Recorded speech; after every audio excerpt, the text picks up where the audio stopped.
Assalamualaikum warahmatullahi wabarakatuh. Saya Penny Andre Priani, NPM 200-200-658, Prodi Akuntansi semester 6 reguler.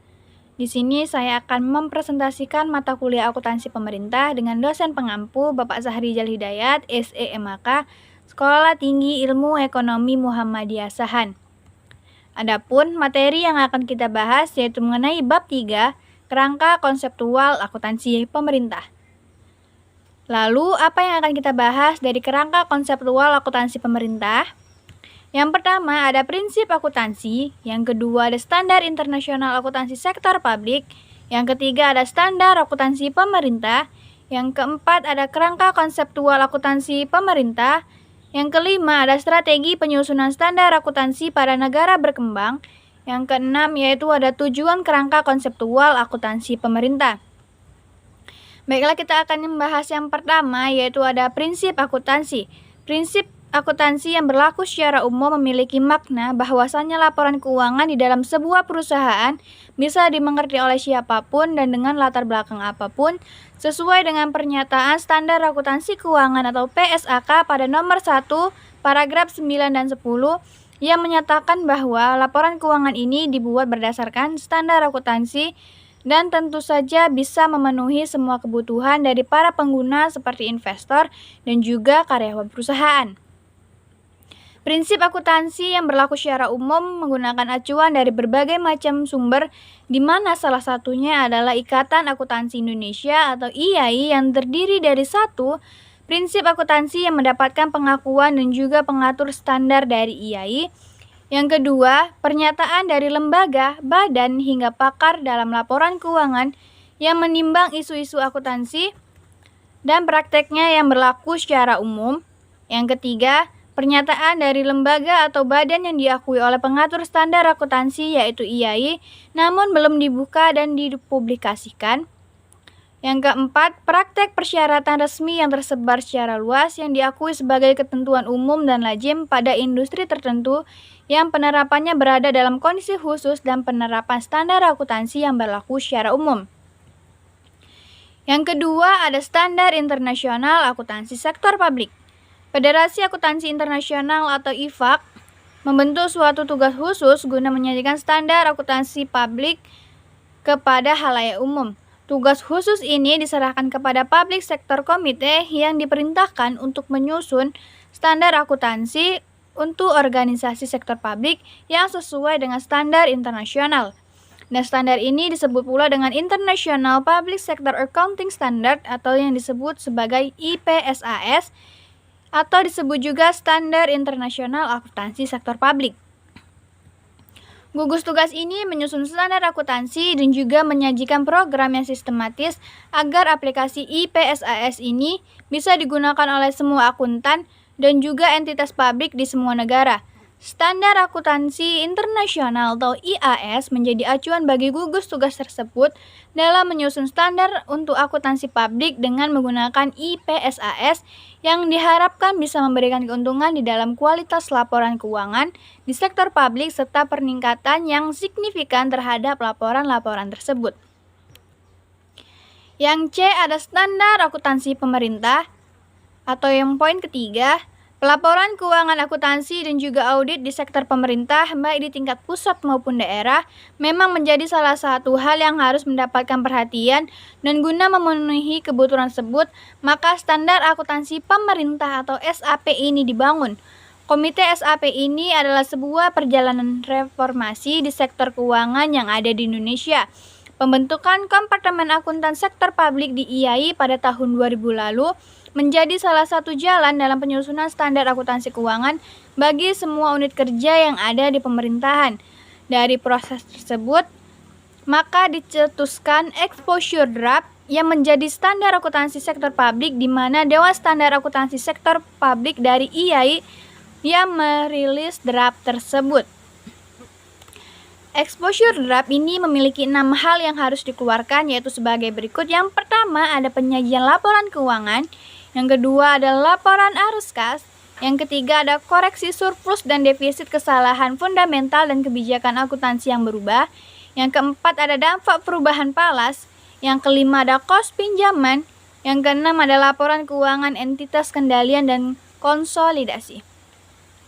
Undang-Undang Nomor 1 Tahun 2004 menetapkan Komite Standar Akuntansi Pemerintah atau KSAP yang didukung oleh Keputusan Presiden dengan Nomor 84 Tahun 2004 mengenai Komite Standar Akuntansi Pemerintah. KSAP sendiri terdiri dari Komite Konsultatif dan juga Komite Kerja.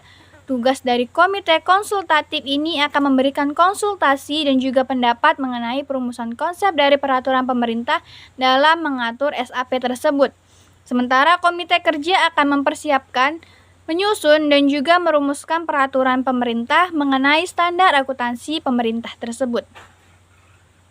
Materi yang diterbitkan oleh KSAP dalam proses penyusunan SAP ini adalah 1. International Federation of Accountants, yang kedua ada International Accounting Standard Committee, yang ketiga ada International Monetary Fund, yang keempat ada IAI, yang kelima ada Financial Accounting Standard Board, yang keenam ada Governmental Accounting Standard Board, yang ketujuh ada Undang-Undang dan Perpu Republik Indonesia, dan yang terakhir ada organisasi profesional yang membidangi keuangan dan juga akuntansi.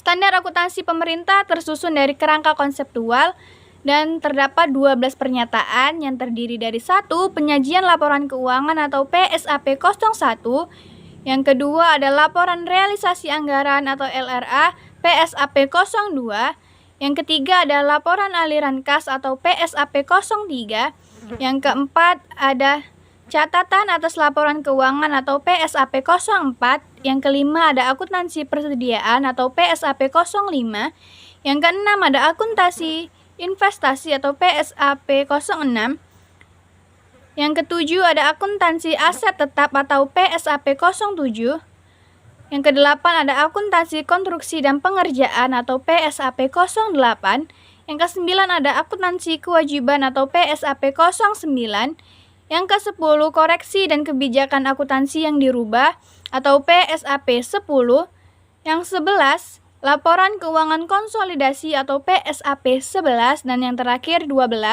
laporan operasional atau PSAP 12. Yang D, kerangka konseptual akuntansi pemerintah.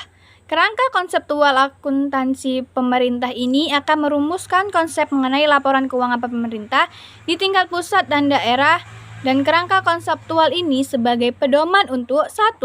Penyusunan SAP dalam melakukan tugasnya. Yang kedua, penyajian laporan keuangan yang belum diatur oleh standar akuntansi pemerintah. Yang ketiga, ada pemeriksaan mengenai laporan keuangan. Yang keempat, para pengguna laporan keuangan ketika menafsirkan informasi mengenai laporan tersebut. Dan yang dibahas pada kerangka konseptual SAP tersebut adalah sebagai berikut. Yang pertama ada lingkungan akuntansi pemerintah.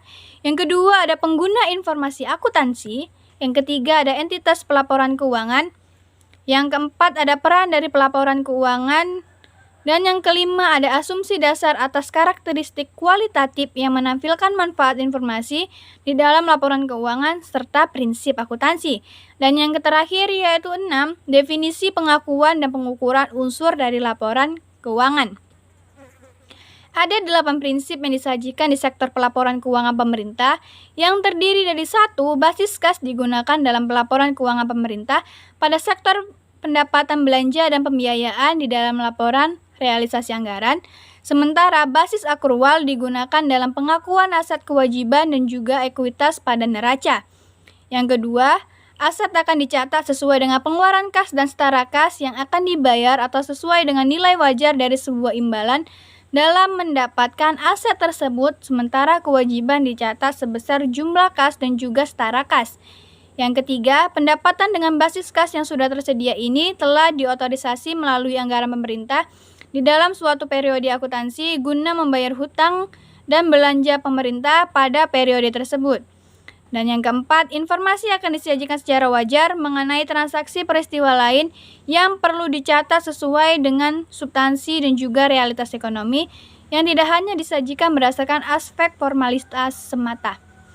Yang kelima, laporan keuangan dan kegiatan akuntansi dibagi menjadi beberapa periode pelaporan agar kinerja entitas bisa diukur dengan posisi sumber daya ekonomi yang bisa ditentukan. Yang keenam, Perlakuan akuntansi yang dilakukan pada kejadian yang sama dari satu masa ke masa oleh entitas pelaporan adalah prinsip konsistensi di dalam prinsip akuntansi. Yang ketujuh, prinsip pengungkapan lengkap akan menyajikan laporan mengenai keuangan secara komplit dengan informasi yang diperlukan bagi user atau pengguna. Dan yang terakhir yaitu 8, prinsip penyajian wajar memiliki faktor pertimbangan sehat yang dibutuhkan oleh penyusun laporan keuangan kala menghadapi situasi yang tidak pasti dan juga keadaan yang tertentu. Yang E, ada strategi penyusunan standar akuntansi pada negara berkembang. Dalam penetapan mengenai standar akuntansi pada negara berkembang, ada 4 pendekatan yang secara garis besar digunakan oleh proses tersebut, yaitu yang pertama ada evolusioner. Pendekatan ini dilakukan sebagai perbuatan standar dalam menentukan pengembangan standar akuntansi tanpa adanya pengaruh dari pihak manapun termasuk dari luar negara. Yang kedua ada transfer teknologi. Pengembangan melalui transfer teknologi akuntansi bisa dilakukan melalui kegiatan akuntan internasional dan juga perusahaan multinasional. Yang ketiga ada standar akuntansi internasional. Salah satu pendekatan yang bisa dilakukan oleh negara berkembang adalah dengan bergabung bersama International Standard Board atau IASB yang diguna menerapkan ketentuan dalam standar akuntansi negaranya. Dan yang terakhir ada strategi situasional. Pendekatan ini dilakukan untuk mengembangkan standar akuntansi yang didasarkan analisa prinsip dan praktik akuntansi di negara maju dan juga latar belakang lingkungan yang mendasarinya. Yang F ada tujuan kerangka konseptual akuntansi pemerintah.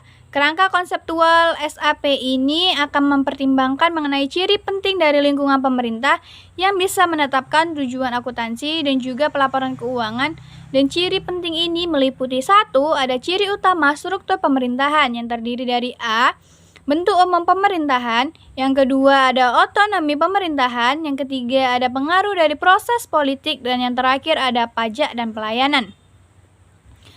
Yang kedua, ciri keuangan pemerintah yang memiliki peran penting untuk pengendalian, yang terdiri dari A. Anggaran sebagai pernyataan kebijakan public target fiskal dan juga alat pengendali anggaran pemerintah menjadi dokumen formal dari kesepakatan antara lembaga eksekutif dan juga legislatif mengenai belanja guna melaksanakan kegiatannya. Yang B. Ada investasi dalam aset tidak langsung yang bisa menghasilkan pendapatan merupakan langkah pemerintah guna melakukan investasi yang cukup besar dalam bentuk aset demi mendapatkan pendapatan untuk pemerintah. Yang C, ada pemakaian akuntansi dana dengan tujuan pengendalian. Tujuan dari laporan keuangan akan membuat pemerintah harus menyajikan informasi mengenai laporan keuangan yang bermanfaat bagi para pengguna. Hal ini untuk menilai akuntabilitas dari sebuah keputusan di sektor ekonomi, sosial, dan juga politik dengan cara 1. Menyajikan informasi mengenai sumber alokasi dan juga pemakaian dana keuangan. Yang kedua, menyajikan informasi tentang kecukupan penerimaan proyek demi pembiayaan semua pengeluaran. Yang ketiga, menyajikan informasi tentang jumlah sumber daya ekonomi yang digunakan dalam kegiatan entitas pelaporan dan juga hasil yang dicapai. Yang keempat, menyajikan informasi tentang posisi keuangan dan juga kondisi entitas yang memiliki kaitan erat dengan sumber penerimaan yang terdiri dari jangka pendek dan juga jangka panjang termasuk pungutan pajak dan juga pinjaman. Dan yang terakhir yaitu menyajikan informasi mengenai perubahan posisi keuangan entitas pelaporan yang mengalami kenaikan atau penurunan karena kegiatan yang terjadi dalam suatu periode tersebut.